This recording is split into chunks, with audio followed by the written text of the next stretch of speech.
Bhojpuri संगनी channel में आप सबके हार्दिक स्वागत बा।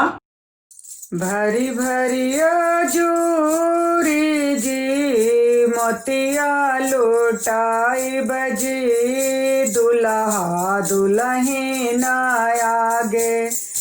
आरती उतार बजी दुल्हा दुल्हन आगे आरती उतार बजी भरी भरिया जूरी जी मोतिया लुटाई बजी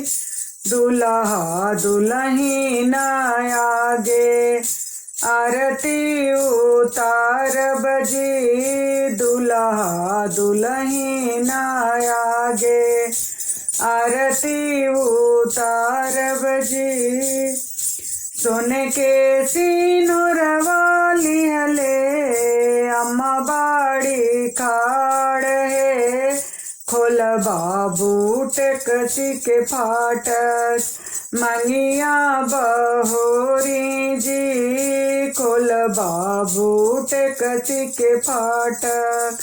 दुल्हन उतारो जी खोल बाबू टेकसी के फाटक दुल्हन उतारो जी कैसे के खोलूं आमा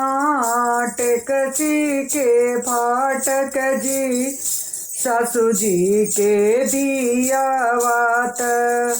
असली जोगिनिया जी सासू जी के दिया वात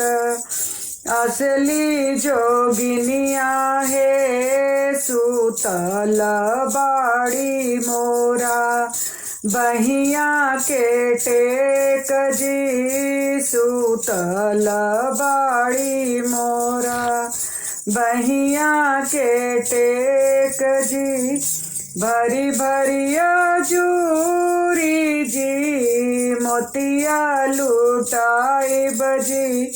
दुल्हा दुल्हन आगे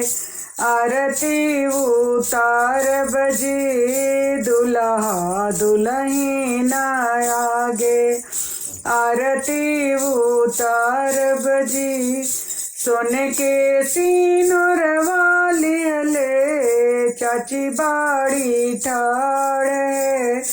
खोल बाबू टेकसी के फाटक मंगिया बहोरी जी खोल बाबू टेकसी के फाटक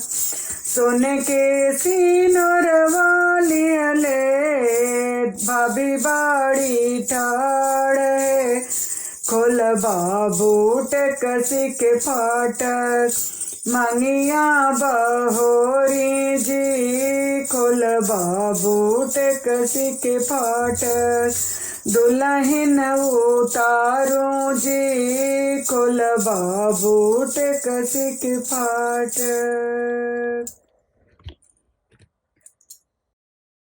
आप सबके ये दुल्हन उतराई गीत कैसा लगल? अगर निक लगल तो आप लोग सब्सक्राइब और शेयर जरूर करिए अपने दोस्तन में। धन्यवाद।